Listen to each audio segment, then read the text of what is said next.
মায়েরা প্রত্যেককে আমার আন্তরিক প্রণাম এবং জয়গুরু জানাচ্ছি। আজকে বদনদার আয়োজিত এই সান্ধ্যকালীন সৎসঙ্গে আমরা সবাই উপস্থিত হয়েছি। পরমপিতার রাঙা রাতুল চরণে বদনদা, তার পরিবার পরিজন, পারিপার্শ্বিক সকলের এবং আজকের এই সৎসঙ্গে যারা উপস্থিত আছে সকলের সর্বাঙ্গীন মঙ্গল পরম দয়ালের রাঙা রাতুল চরণে প্রার্থনা জানাচ্ছি। কিছু ঠাকুর কথা বলার জন্য আদিষ্ট হয়েছে, বলার সেরকম অভ্যাস নেই। পরম পূজ্যপাদ শ্রী শ্রী দাদা গানের এক জায়গায় বললেন,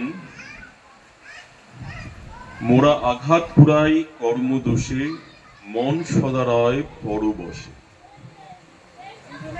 উল্টো পথে চলে সদাই, ভাগ্যে জোটাই তিরস্কার। মন সদারয় পর বসে, প্রবৃত্তির জালে আমরা সবাই আবদ্ধ হয়ে রয়েছি এবং তার ফলে যা আমাদের ভাগ্যে জোটার তাই কিন্তু জুটছে, তিরস্কার জুটছে।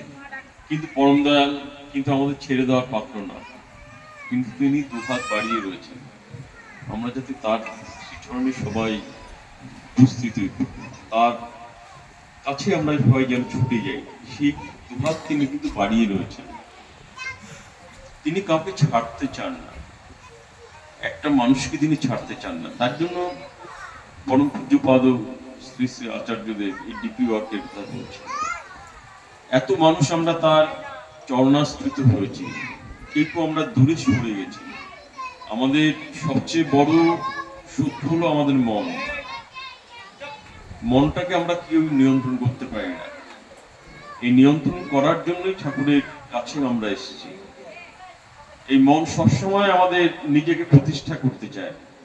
কেউ আমরা গায়ক, কেউ আমরা ঠাকুরের পাঞ্জাধারী কর্মী, কেউ হয়তো আমরা শিক্ষকতা করি মাস্টারমশাই, কার হয়তো আমরা ব্যাংকের ম্যানেজার।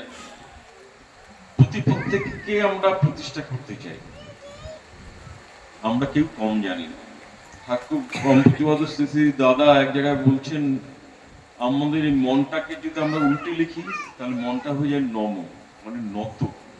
আমরা যদি তার এই মনটাকে যদি তার চরণে সবসময় নত করে রাখি, তাহলে আমাদের এই পারিপার্শ্বিক চারিদিকে কি আছে সেই দিকটা কিন্তু আমাদের লক্ষ্য থাকে না। তখন তার চরণতলই আমাদের একমাত্র আশ্রয়স্থল হয়ে ওঠে। তখন আমি কে, তার মাঝখানে ঠাকুর আর আমার মাঝখানে আর কেউ থাকে না। তাই আমরা আসুন, আমরা সবাই চেষ্টা করি তিনি যা চান সেই চাওয়াকে আমরা নিজের জীবনে ফুটিয়ে তোলার চেষ্টা করি। পরম পূজ্যপাদ শ্রী শ্রী আচার্যদেব এত ডিপি ওয়ার্কের দিকে কেন জোর দিয়েছে?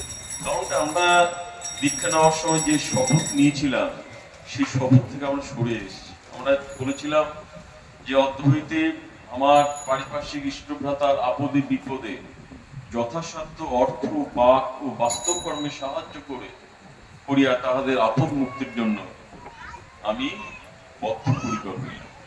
এই যে শপথ আমরা নিয়েছিলাম, আমরা সেই শপথ থেকে সেই শপথটা আমরা ভুলে গেছি।